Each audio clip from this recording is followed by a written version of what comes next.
With the help of the Almighty, we are here.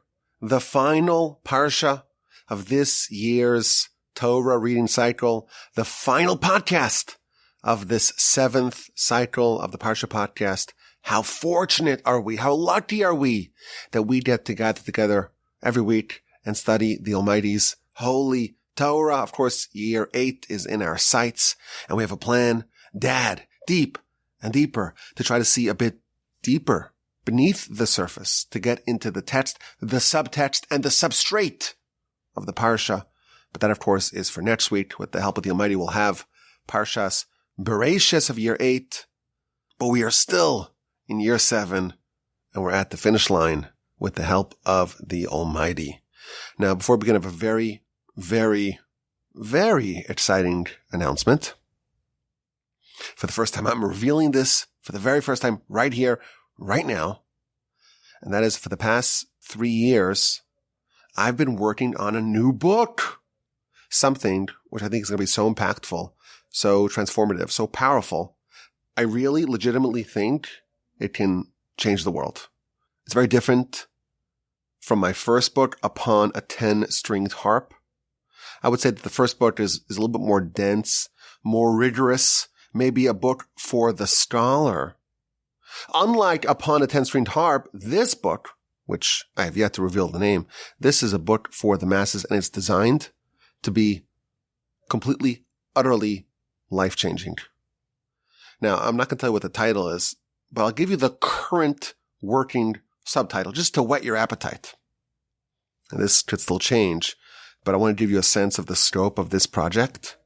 The subtitle, the current working subtitle for my upcoming book, please God, is A Robust Toolkit for How to Identify Your Unique Life Mission, How to Develop Your Potential, and How to Actualize the Greatness Destined for You. And I'm proud to announce today that I finished the outline of the book. Over 100 chapters. This is a massive, massive project. Obviously, there's still a lot of writing to do, and I have a very ambitious writing plan for the fall, for the winter, and I'll give you, please God, a periodic update. But this is something that I've been working myself on. It's been under wraps for years now, and I'm excited to let you know about this momentous development. And without revealing too much, I will tell you, unwittingly and unknowingly, you, the Parsha Podcast audience, you played a very significant role in helping me get this far in this project. Now, I will tell you, I made a big mistake in the publishing of last book. You see, these books, they're meant for a small audience. It's a niche audience, or as some people say, it's a niche audience. Even this second book, which I say is a mass market, but it's still a Torah book. And it doesn't sell like a general audience book. It's a much, much smaller audience. Not only that, it's an overserved audience. There are a lot of Torah books out there. As such, what typically ends up happening is that the costs of producing the book are covered by donations. You don't sell enough copies to really cover the expenses. So if you open up any Torah book, invariably the first couple of pages will be dedications. People want to support the great work. If you look at my previous book, I also secured some contributions to cover the expenses, but I made a mistake. A mistake that I'm not going to make a second time. My mistake was that I didn't reach out to y'all, the listeners, the Parsha Podcast, and all the other podcasts, to see if you'd be interested in supporting that project. But I'm not going to make the mistake again. And I will be asking. We'll talk more about it, please God. But I will be reaching out in the upcoming months to you to see if you're interested, perhaps, to help shepherd this project along. So this is exciting news. As we wrap up the 7th cycle of the Parsha Podcast, now you know there's another mega project that is humming along as well. This monumental work, this transformative book, again, an outline of over 100 chapters is complete.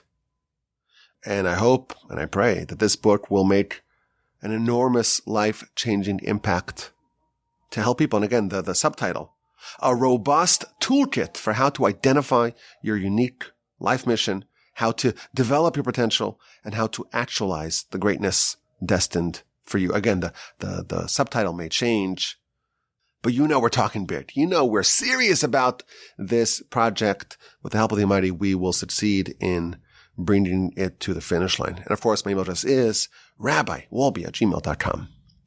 So our Parsha, the final Parsha of the Torah, we're at the end. And Moshe is on the last day of his life. And he gathers the nation together. And he gives a blessing to the tribes. Every tribe, with the exception of Shimon, every tribe is told, is guided, is directed, is blessed by Moshe. And the Midrash tells us that Moshe's deathbed blessing is reminiscent of Jacob's. At the end of Genesis, Jacob's about to die. And before his death, he gathers his sons and he blesses them and he instructs them as to how to properly design their life. Of course, everyone's different. And everyone needs to tailor their life in a different way. And Jacob, the patriarch, the prophet, he spoke to every one of his sons and guided and directed each one of them in the proper way to maximize their unique qualities for good. And also, he informed them of their shortcomings and flaws so that they can set up a life that avoids constantly running into those obstacles. That was Jacob at the end of his life. And now Moshe, at the end of his, follows suit, and he blesses the nation at the point where Jacob left off. And in fact, the Midrash says that when the verse concludes the blessing of Jacob, it says, Vezos, and this is what their father said to them. This is in Genesis 49:28. The very first word of our Parsha, Vezos, and this is the blessing. That is an indication, says the Midrash, that Moshe is picking up exactly where Jacob left off. Jacob tells his sons, Vezos, this is the blessing. But you should know, in the future, there will be another man like me. That's Moshe. And where I stop with the word Vezos, he will commence with the same word, Vezos Habracha. Now, Moshe doesn't just continue the blessing of Jacob. He actually works off the content, the theme of Jacob's blessing to each one of his sons. Moshe expands upon that theme for the respective tribes that have now been spawned from said sons. If you look at Rashi in verse 13, Rashi tells us that in all the tribes, the blessing of Moshe is similar, is on the same theme, is on the same point as the blessing of Jacob. Jacob was speaking to his sons. And now Moshe is extending the blessing that Jacob assigned to the individual progenitors of these tribes. Now Moshe is expanding that same blessing or that same theme to the tens of thousands of members of said tribes. And again, each tribe is different, just as every person is different. And just as every person has their own unique life mission, every tribe has their more generalized tribal mission. The commentaries tell us that in heaven there are 12 gates, one for every tribe. Every tribe has to enter heaven in a different way, in a different path. Of course, we know that every tribe was accorded a parcel of land in Canaan, and that was done prophetically. It's not just about real estate. It's not just about having some land to live. It's about tailoring the tribal mission to the land that is best suited for said tribe to actualize said mission. So this is what Moshe is doing over here. He's revealing to each tribe what their strengths are, what their weaknesses are, and what is their unique way of advancing the general cause of the nation. Just like Jacob, he wasn't just giving random blessings to his sons. Moshe is not giving random blessings To the tribes, he's given very targeted blessings. Every tribe, you have to know what your particular tribe needs to do, what you need to contribute, what you need to excel at, what you need to focus on.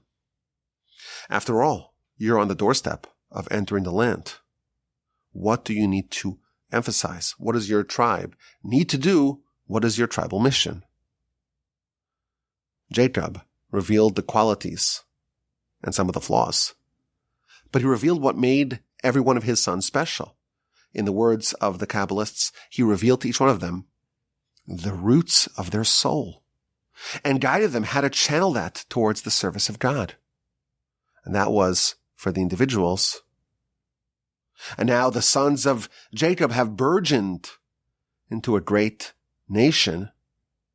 And Moshe is following Jacob's lead, and he's guiding each tribe. Ramban calls the tribes a mini nation, each mini nation amidst the greater nation of Israel. He's telling them, he is instructing them and guiding them how they ought to deploy their tribal qualities in service of God and in fulfillment of their tribal mission. And today I want to focus on the blessing accorded to the tribe of Levi in particular. At the end of Moshe's life, he gives a blessing. Starts with Reuven, goes to Judah, and he heaps praise on Levi. Moshe lavishly praises the tribe of Levi. And he notes this is the tribe that the Kohanic family comes from, the ones who wear the Urim and the Tum, the special element of the breastplate of the Kohen Gadol. And that was given to this family not by chance. They are the devout ones. They were tested repeatedly, and they withstood the test. And then Moshe focuses on the role of the Levites in quashing the rebellion at the sin of the golden calf. You recall what happened during the golden calf. Moshe is up in heaven to get the tablets from the Almighty. At that time, the nation commits this horrific crime of the golden calf. And Moshe descends with the tablets, and he finds Joshua at the foot of the mountain, and they have a bit of a discussion about the noises emanating from the camp. And together they go to the camp, and they find the nation reveling, celebrating with the golden calf. And Moshe shatters the tablets, and he grinds the golden calf into dust, and he puts the dust in the water, and he makes the nation drink from the water as if they were a sota. And then Moshe issues a clarion call. Mi laHashem Eli, who is loyal to God? Come and join me. And the entire tribe of Levi joined him. And he tells them, gird your swords and traverse the camp and kill and summarily execute anyone who participated in this sin. Whether or not they are family members, your brothers, your relatives. And the Levites listened.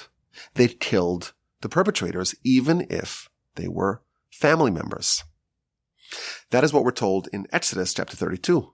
This is verses 26 through 29. And now Moshe is praising them for that. This is chapter 33 of Devarim, verse 9. The Levites who said to their father and to their mother, I don't see you. And to their brother, I don't know you. I don't recognize you.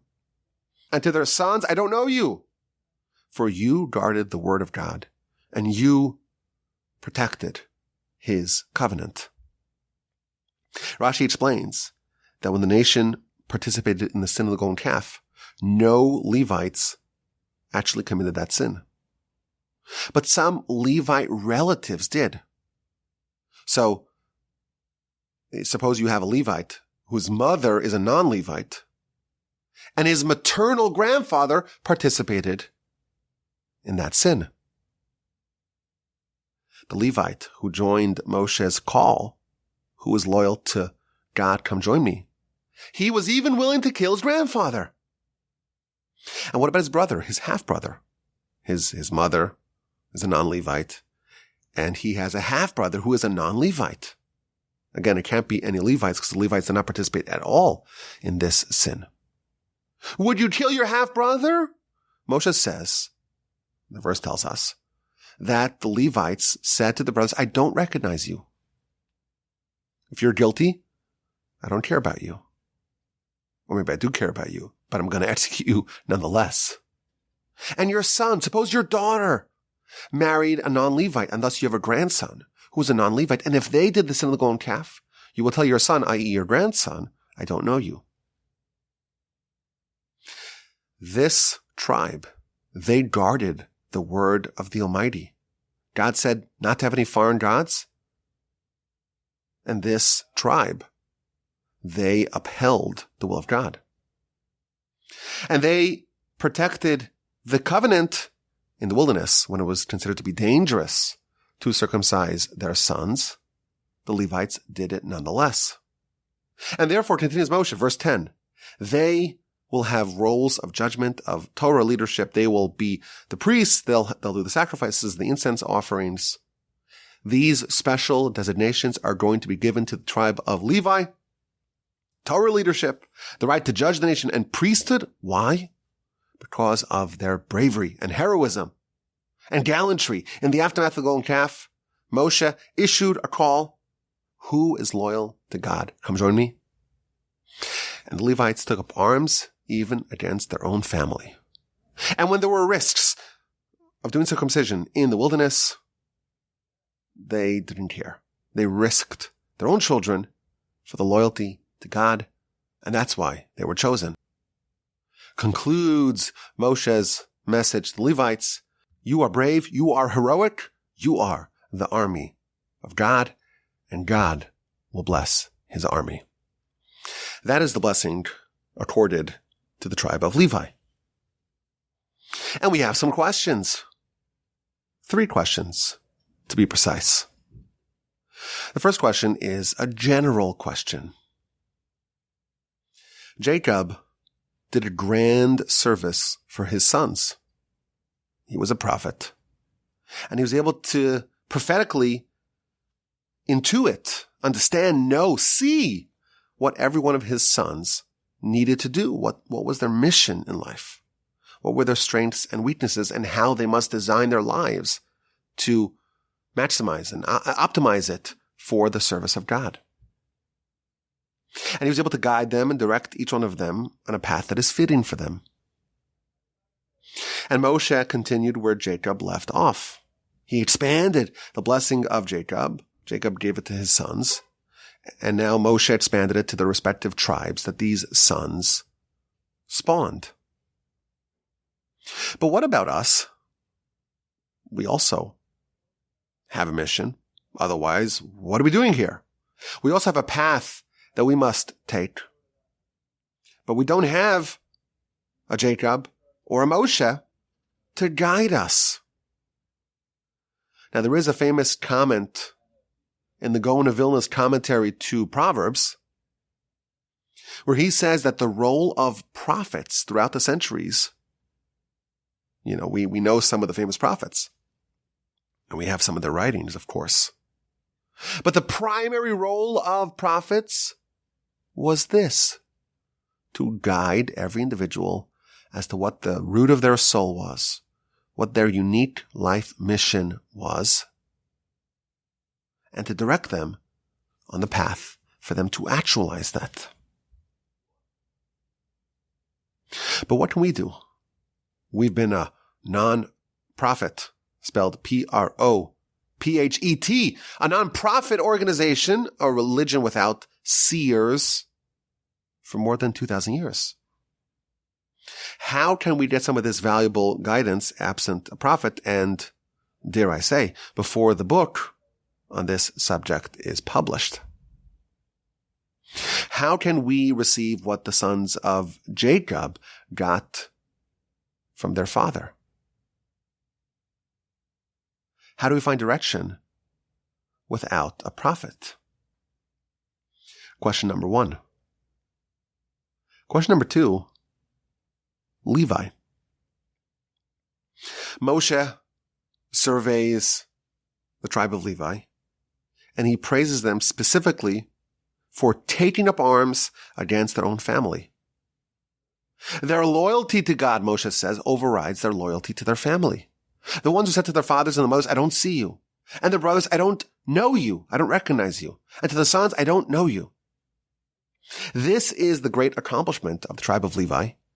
And this is what rendered them deserving of the great offices of leadership. And here's the question.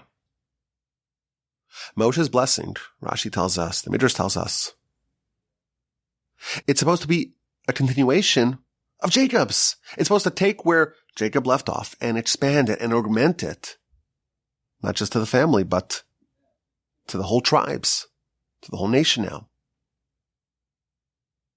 But if you look at what Jacob said to Levi and what Moshe said to the Levite nation, to the Levite mini-nation, to the Levite tribe, they're almost exactly contradictory. What did Jacob tell Levi? So perhaps you recall, end of Genesis. He lumped Shimon and Levi together. Shimon v'Levi Achim, you are brothers, but your weaponry is stolen craft. Shimon and Levi were notorious co-conspirators. They deceived the people of the city of Shechem, convinced them all to circumcise. And when they were weak and when they were vulnerable, they slaughtered the entire city. And then they proposed initially to murder Joseph, but then they sold him as a slave. And Shimon and Levi are brothers. They're a tag team. On Jacob's deathbed, he rebuked these two brothers. And he lumped them together. You're brothers. You are a unit. Two brothers motivated by brotherhood. They didn't take lightly any slights to their family. When their sister Dinah was kidnapped, was raped, they deceived the city to circumcise, and they slaughtered every man in the city. Why did they utilize such disproportionate use of force? What is their justification for their behavior? So they said, they made our sister like a harlot. They took family very seriously. If you mess with our sister, then your blood is on your head. You and all your countrymen are dead.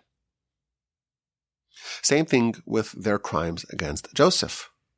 Joseph is young, is petulant, perhaps, has megalomaniacal dreams, and he's causing rifts in the family. He's bad-mouthing the brothers to Jacob.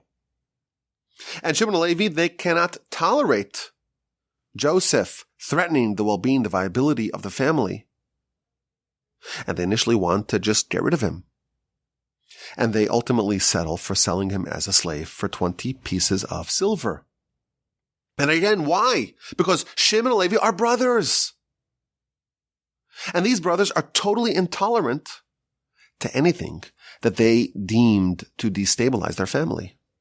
And even Joseph was not spared their wrath. And Jacob told them, you are brothers.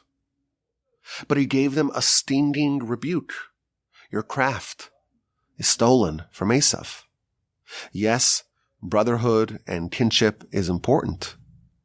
But when you slaughter an entire city and you desire to murder, but you sell Joseph as a slave, these tactics don't come from me, says Jacob. They are the craft of Esav. And therefore, I want no part of their future crimes. When Korach, the heir to Levi, when he commits his crime, his rebellion, he is not attributed to Jacob. When Zimri, the heir of Shimon, he commits his crime, that is not attributed to Jacob either. It does not come from him. It comes from Esav. That was the content of Jacob's blessing. It's called a blessing to Levi at the end of Genesis. And again, he highlights that Levi is a brother. He's motivated by brotherhood. He's intolerant of anything that destabilizes said family. Levi's a brother, and he acts in ways to preserve the kinship and the family. What does Moshe highlight? It seems like whereas Jacob is highlighting Levi's commitment to family, Moshe is focusing on the exact opposite. He's highlighting Levi, the tribe now, Levi's greatness, and he emphasizes Levi's apathy to his family. He doesn't care about family. He tells his father, his mother, I don't see you. His brother, I don't recognize you. His son, I don't know you. Moshe is supposed to continue what Jacob did, but he highlights the exact opposite in the tribe of Levi of what Jacob highlights. Jacob emphasizes Levi's fidelity to family, whereas Moshe highlights Levi's willingness to take up arms against family. So what happened to Levi? What happened in between the blessing, the so-called blessing of Jacob, and the blessing of Moshe? What do we make of Levi's metamorphosis? How exactly did Levi change? And finally, a third question. There is an iconic comment in the works of Rambam at the end of his laws of Shemitah and Yovel. If you've ever had the great privilege of studying in a yeshiva, it's very likely you've heard this citation in Rambam quoted many, many times. Rambam was talking about how the tribe of Levi was not given their own lands in Canaan. They got cities, but not an entire tribal land. Nor did they get the spoils of war from what the nation plundered in their conquest. And why? This is a quote, why didn't Levi merit in the inheritance of the land and in its plunder? Because he was separated to serve God, to worship God, and to instruct the ways of God, the righteous ways of God, and his laws to the masses. And he quotes our verse. This is in Devarim 33:10, where Moshe tells the Levites, you will instruct the commandments of God to Jacob and his Torah to Israel. And therefore, Levi is separated from the ways of the world. They don't go to war like the rest of the nation, and they don't merit the benefits of war. They don't inherit the land in war. Instead, they are servants of God. They're part of the army of God. And God says, you're taking care of my agenda, I will take care of yours. God is their portion, and God will give them an inheritance. So this seems to fit very much with what Moshe is telling the tribe of Levi. But that's not why this Rambam is so famous. He continues, and he says that whatever we just said about the tribe of Levi, it's not exclusively the domain of the Levites. V'lo sheva Levi b'vad. It's not just the tribe of Levi that has this special designation. Rather, every single person, any person in the entire world who has an ascendant spirit and undertakes a mission based upon their own insight to separate themselves, to designate themselves, to stand before God, to serve him and to worship him, to know God and to go in God's ways. And someone who removes the shackles of the yoke of the world. And they say, I want to be like a Levite. Behold, this person becomes sanctified with the Holy of Holies. And God is his portion, and God is his inheritance forever and ever. This is the problematic comment in Rambam. Yes, it's true.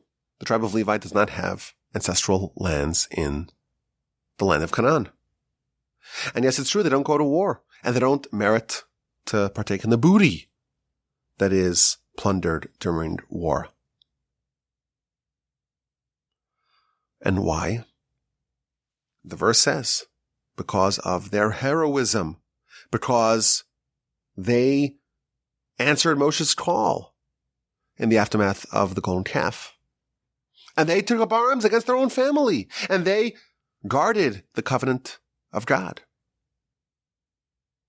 Well, only the Levites did that.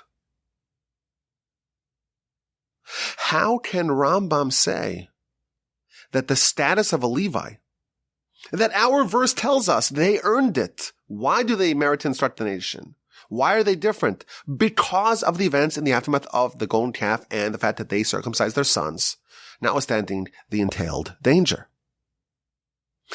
If so, how can Rambam say that every person in the world, he doesn't even say every Jewish person, every person in the world can achieve the status of a Levi? Rambam seems to violate our Parsha.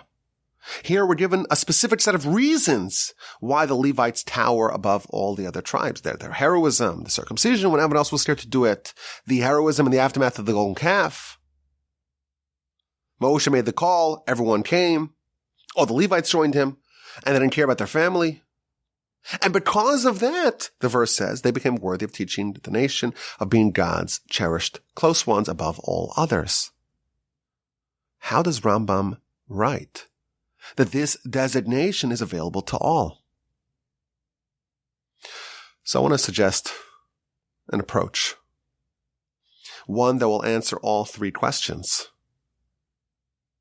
Question number one, how do we find life guidance absent a prophet and until the book is published? Number two, how do we explain Levi's about face when it comes to family from the blessing of Jacob to the blessing of Moshe? And number three, how do we understand Rambam's puzzling statement that the status of Levi is available to all?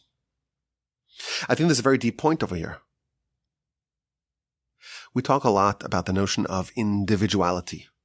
Everyone's different. Everyone has different qualities and different shortcomings, of course. And everyone has to find a way to discover their life mission, to tailor their life in a way that is unique to them, to use your unique qualities, your unique characteristics in service of God. That's what Jacob offered his sons. And that's what Moshe did for the tribes in our Parsha. And the Gaon of Vilna tells us that that's what prophets did for the nation over the course of centuries. But Levi's different. Levi's different. Jacob tells Levi, you have an attribute of brotherhood. You are a brother. And you're not going to stand idly when this brotherhood and kinship is being threatened. Comes Lord Moshe, and he highlights completely contradictory behavior. He praises the Levites that they killed their own family members. Wait a minute. I thought Levites have a preternatural affinity for family. That's what Jacob told us. And here they are seemingly repudiating that quality. What changed? What happened to the Levites in between? What happened is the Levites answered the call. Moshe said, who is loyal to God? Come to me. And the Levites were summoned, and they joined, and they answered the call. And Moshe said, go kill your family members. Go execute those who are guilty of this horrendous crime that threatens the viability of the nation. And the people said, the Levites said, we are loyal to God above all. That became the designation of the Levites. Everyone else has a mission. It's a specific mission. Find your qualities, find your flaws, find what makes you different, find what makes you unique, and find a way to carve out, based upon your newfound knowledge, carve out the particular path that you must take. The Levites are loyal to God. And they don't operate in this manner, in this way of thinking. They don't say, well, what are my qualities and how can I best use them to service of God? They start from the opposite end of that calculus. Whatever God needs, I'm ready. My loyalty is to God above everything else. That is the level of the Levites. It's not based upon their characteristics, their aptitude, their inclinations, their predispositions, their unique circumstances. All that is discarded. It's just about, what does God need? I am part of his army. Again, this is what Moshe says. God will bless his army. A soldier doesn't say, well, my particular skill set has me doing something else. No. A soldier follows orders and doesn't think about their individuality. They're a cog working for a bigger plan. The Levites were willing to discard their individuality. And their individuality said family above everything else. Along the way, between the blessing of Jacob and the blessing of Moshe, they pivoted and they effectively repudiated their individuality, and they adopted this loyalty to God above all. If you think about it, Issachar, both in the blessing given to him by Jacob and in the blessing given to the tribe of Issachar by Moshe, they're highlighting the fact that this tribe is a tribe of scholars. And they're a tribe of judges.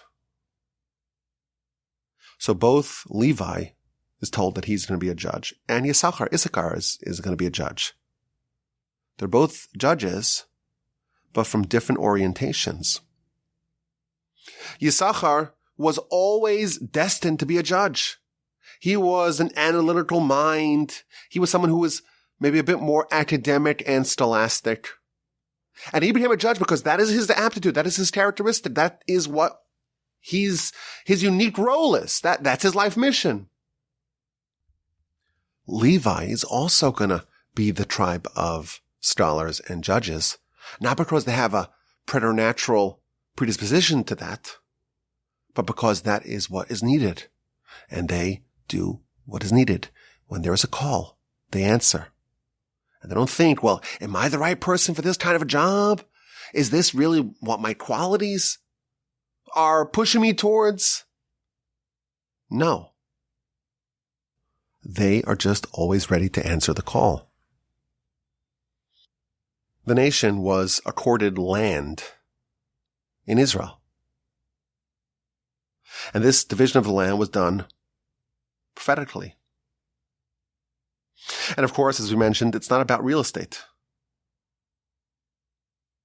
It was about every tribe was given their individual tribal land because that is the place where they can best achieve their individual tribal mission. But Levi does not have a portion in the land. And the question can be raised, well, if every individual's portion of the land is uniquely tailored and suited for them to achieve their mission, well, why is Levi excluded? And here's the answer. Levi did not have land, a portion to their tribe, because they never had a specific mission. And their mission is always not, what's my aptitude, what's my skill, what's my unique characteristic, what are the attributes that I've been endowed with? It's all about need. Is there a need? Whenever there's a need, whatever the mission of God may be at a given moment, they are always ready to contribute. Whenever there's a call, they answer. When the nation needed conscripts for the war against Midian, this is in Bamidbar chapter 31, Rashi tells us there were 12,000 conscripts from 12 tribes. And then there was another 1,000 Levites. But the 12,000 armed men, they had to be given over. They had to be conscripted. The Levites were always ready to go. The Levites don't have a specific mission. They have a universal mission. And their mission is loyalty to God. Who is loyal to God? Come join me. Whatever's needed, even if it violates my unique orientation, my unique predisposition, the Levites are always ready. Whenever there's a job to get done, the Levites answer the call. They don't have a specific land because they have no specific mission. And the Rambam tells us that this mission is still available to us. We don't need a prophet for this. We don't need Moshe. We don't need Jacob or any other prophet throughout our history. Every single person in the world can still join the Levite army. And yes, they displayed this with the behavior that they had in the aftermath of the golden calf. But that's not just a specific mission. That is a demonstration of the quality of Levi. I am loyal to God. I'm willing to do whatever it takes, whether or not it fits into my particular character profile.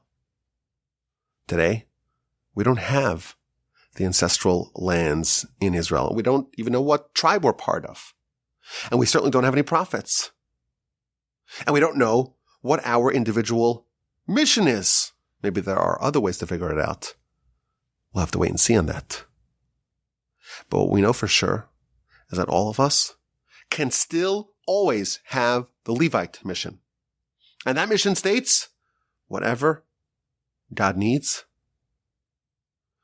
whenever there's a call, who is loyal to God? The Levites answer. And anyone who does answer in the affirmative, in the words of the Rambam, they are holy of holies. We like to end off the Parsha Podcast, at least this cycle, with a question. And this is the final question, with the help of the Almighty, of this Parsha Podcast cycle. And we're going to focus on the final verse of the Torah. After Moshe passes, after he is buried, the Torah eulogizes Moshe. And it says, to Moshe's strong hand, and to the great power and miracles that he did and performed before the eyes of all of Israel. What does this mean? What's the strong hand and great power and feats that Moshe performed before the eyes of all of Israel? So Rashi tells us the strong hand, that refers to Moshe receiving the tablets. And this is an inference to the Midrash that tells us that at the time of the transfer of the tablets from God to Moshe, when the tablets were still partially in God's hands and partially in Moshe's, precisely at that point, the nation did the sin of the golden calf. And as a result, God wanted to withdraw the tablets. And a tug of war ensued. Moshe was pulling the tablets, and God was pulling them to God, so to speak. And Moshe displayed a strong hand. He overpowered God, so to speak, and he yanked the Torah away, the tablets away from God. That is what it means that Moshe had a strong hand. And what are these great feats that Moshe did before the eyes of all of Israel? That too refers to Moshe's behavior with these tablets. The verse tells us that Moshe shattered the tablets before the eyes of all of Israel. And that is what the Torah is praising him at the very end of the Torah, that Moshe took those tablets, that he, so to speak, overpowered God and withdrew them from God. He takes it and he shatters it. The final words of the Torah, the final praise of Moshe, the capstone of Moshe's greatness is that he shattered the tablets. This is the pinnacle, that Moshe shattered the tablets. This is the greatest accomplishment of Moshe's life. And obviously this whole subject is difficult for us to understand. How is it appropriate to shatter the tablets? Think about it. The tablets made by God, etched by God, to throw them on the floor, to shatter them. It's obviously a very difficult thing to understand. But also, how is this the peak of Moshe's life. This is the greatest achievement of his life. And finally, why are you seizing them from God, overriding, so to speak, the will of God, only to shatter them? There's something very deep and very beautiful going on over here. After the nation commits the sin of the golden calf, God wanted to withdraw the tablets. Why? This nation has rendered itself undeserving, unworthy of the tablets. And Moshe begins pulling in the opposite direction. Does he disagree? Does Moshe think that the nation is deserving? It can't be. After all, he takes the tablets and he shatters them. So obviously Moshe agreed with God that the nation is undeserving of the tablets of Torah.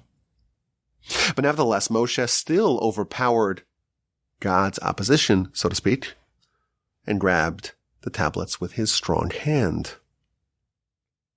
The disagreement was not about whether the nation was deserving of Torah. Everyone agreed that they could not have it. The only difference in opinion between God and Moshe was that God wanted the tablets to remain in heaven, and Moshe wanted shattered tablets to be given to the nation. And this is Moshe's greatest accomplishment, that the nation has the shards of the tablets. What happened to those tablets? What happened to the broken pieces of the tablets that Moshe shattered? We know. They were placed in the ark alongside the second set of tablets that were intact. And the Talmud tells us that this is a very powerful lesson. If you see a Torah scholar who forgot all of their Torah and they're completely bereft of Torah, you must nevertheless accord them honor, because they are like the broken shards of the tablets that are in the ark alongside the intact set of tablets. A Torah scholar who forgot all of their Torah is like the broken set of tablets that are in the same ark alongside the non-broken set of tablets. Moshe wanted us to have the status of broken tablets. We had the Torah, and we lost it. That's very different than someone who has never had Torah and has no place in the ark. The broken tablets, they still command a certain status because of what they were previously. Someone who is a broken tablet, so to speak, the Torah is still associated with them. They may be completely empty of Torah, but because they had it at one point, some of that influence lives on. Moshe's greatest accomplishment was the shattering of the tablets. Moshe achieved that even after the most grievous sin, the golden calf, even after we were rendered undeserving of Torah, we still maintain some association with it. The imprint of Sinai is still forever indelibly found upon the heart of every Jew. No matter how far someone may be from Torah, no matter how shattered their tablets are, no matter how undeserving a person is of Torah, even the worst sins, the most distance, cannot eradicate the fact that the Torah is forever embedded in their hearts, whether they know it or not.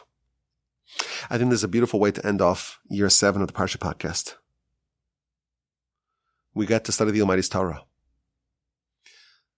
The time that we're going to read this Parsha, Vezos Haberacha, we're going to finish this cycle of Torah. That is on Simchas Torah, the day that we dance with the Torah. Our nation is the only nation that dances with our books. We have this emotional bond, this emotional affinity with the Torah that doesn't die out. The flame of this relationship has not dampened in 3,300 years. It's an unbelievable thing. We're still dancing with it. There's no erosion to this relationship. Why? Because no matter where we may be, no matter how shattered we may be, so to speak, we still find some place alongside the tablets, the intact tablets of God. We have a great privilege to be able to study Torah together each week. How fortunate are we?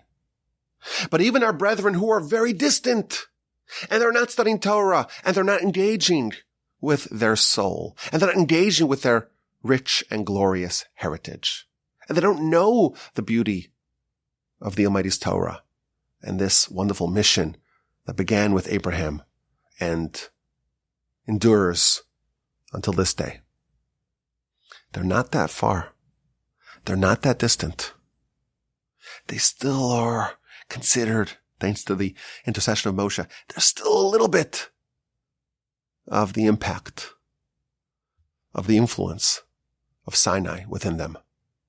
They may be shattered. Their tablets may be beyond recognition, but they're still there in their heart. And that flame that may be completely imperceptible, it is not beyond conception that it can be fanned to life. This was an absolute joy to study this Parsha and all 54 Parsha sections of the Torah with y'all on the Parsha Podcast. On year 7, here from the Torch Center in Houston, Texas, my name is Yaakov Wolbe. I'm the proud host of the Parsha Podcast. My email address is rabbiwolbe@gmail.com. I want to hear from you. Reach out. Send me an email. I'm excited for next year. For next week. For year 8, please God, of the Parsha Podcast. Until then, have an amazing rest of your day, rest of your Sukkot festival. Have a joyous, exuberant Simchas Torah.